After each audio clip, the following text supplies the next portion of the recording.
If you're hiring into your commission-based sales opportunity and you're looking for people that are entrepreneurial, today I'm gonna let you know if that's a good decision for your business or not. Let's go.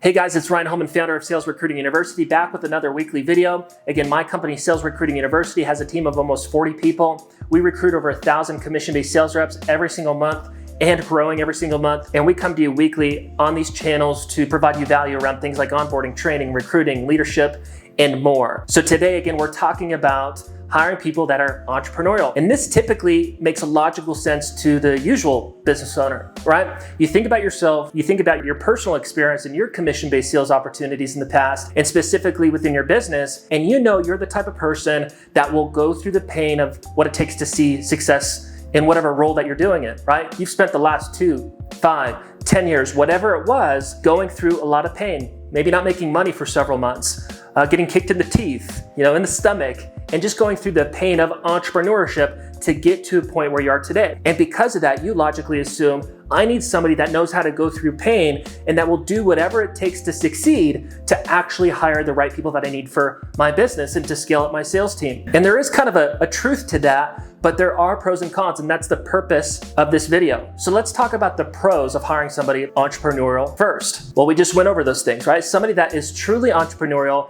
they know really what it takes to go through the grinder to actually see success. Another thing that's positive about somebody that's entrepreneurial, depending on their experience, is maybe they're gonna help you actually solve unique issues within building your sales department, like maybe improving your scripts, helping you improve your sales management processes, your onboarding, your training, your culture, your compensation, whatever it may be. And the value of that entrepreneurial type person coming into your business is a positive thing. A lot of the times too, somebody that's actually entrepreneurial, they're typically gonna be like a top 10% salesperson.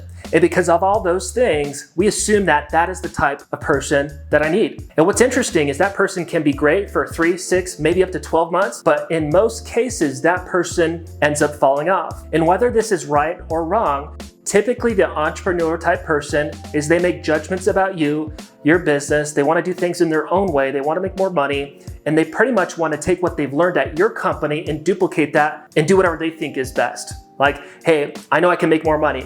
Hey, I can provide a better compensation plan to reps if I have my own company.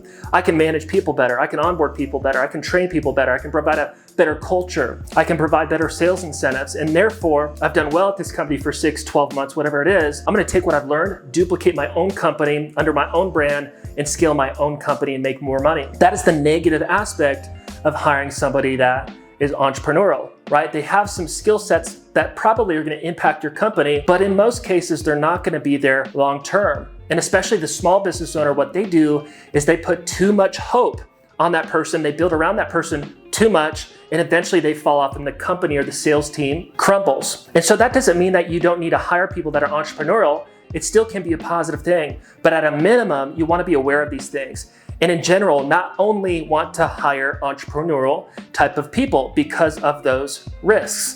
As an example, if you hired me and I came onto your opportunity and I got to a point where I was making 20 to 30K, most likely for me personally, I'm very entrepreneurial. I've been an entrepreneur for almost a decade. I'd be bored by like 3 to 6 months and I would be transitioning out to do something else or start my own thing. That's just the reality of people that are entrepreneurial. But I probably would have brought you a lot of revenue in those 3 to 6 months. So there are the pros and cons. So the general thing for entrepreneur type of people, if you want to hire those type of people and actually retain them long-term, is that your opportunity within your unique business has to be better for them than what they could do outside of the business on their own. And they need to be aware of that. And I know this because of personal experience. The majority of our sales team, our leadership team, they're entrepreneurial type people. But because of the uniqueness of our business and where we're going in the future, I can provide such a unique opportunity to multiple entrepreneurial type people that I can entertain them for the next 2, 5, 10 years and put them in a place where they never want to move anywhere because the opportunity here is so unique. Now, that's not going to be the majority of the case for the typical business owner. So here's what I think you should do instead, is you should be open to entrepreneur type people, but just be aware of the fact that, hey, they're maybe not going to be the perfect fit long-term. And think more in terms of what we tell our clients, which is to focus on the 10, 30, 60 rule. This is something that we created. It's really simple. We got the 10, 30-60 rule. It's in percentages, right? It's 100% total. The 10, that's the top 10 percenters. That's the type of recruit that we all want. Within that top 10%, there's gonna be people that come into the organization that are entrepreneurial, and that's great. They're gonna bring revenue. They may offer something unique to the business that solves issues that ownership doesn't know how to solve from a skill set standpoint, but maybe they don't stay forever. And then there will also be people within that 10% that are not entrepreneurial, that just come into the sales organization or grow up within your sales team and are executing at a top 10% level, and they just love your company. But 10% is not the majority of people. And so what I mean by this whole entrepreneurial type of thing is most companies, when they want that entrepreneur type person, they think about that top 10%, and they don't think in terms of reality that the majority of people are not like you and me. They're not top 10 percenters. The majority of people on this planet fall into the other 90%. And so we have this 10, 30, 60 rule. So top 10 percenters, that's the recruit that we all want, but it's not the majority of people. And so we have our clients actually build things around the middle group, kind of the average Joe, and that's that middle 30%. And the percentages don't always work like this, but if you can imagine the top 10%, the middle 30%, which is the average Joe. The average Joe is somebody that's gonna align with your values, your culture, and they're simply gonna show up with a good attitude and just do the work. That middle 30%, those are the people that we want to build our systems and processes around and be open to recruiting, because there's a larger majority of them. You want to take the average Joe that'll show up and do the work and put them in a system to where if they do X, Y, and Z, they're actually going to see sales success in your commission-based sales position and get money coming in.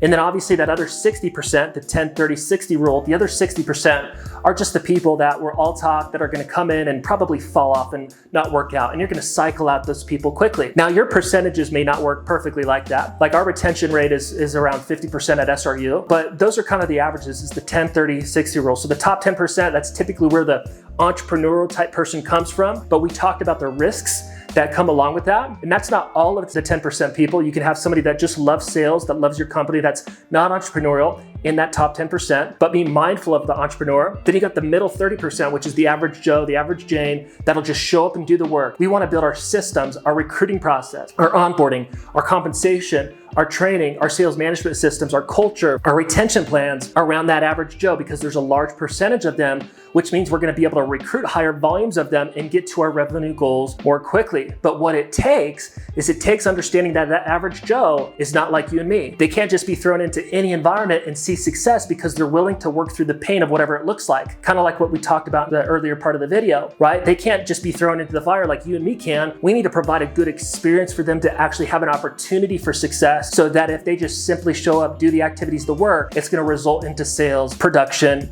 and an income. And again, the bottom 60% are gonna cycle out. And so hopefully that makes sense. We talked about kind of the positives and the negatives of somebody entrepreneurial. And the goal of this video was more thinking of being open about the type of person that you hire, and not only thinking in terms of hiring somebody just like you, but thinking about hiring the average Joe that will just show up and with a good attitude, align with your values, and do the work. So again, the goal was to provide hopefully a different perspective. Hopefully this made sense. If you like this video, like it, subscribe, share, and we'll see you next week. Thanks.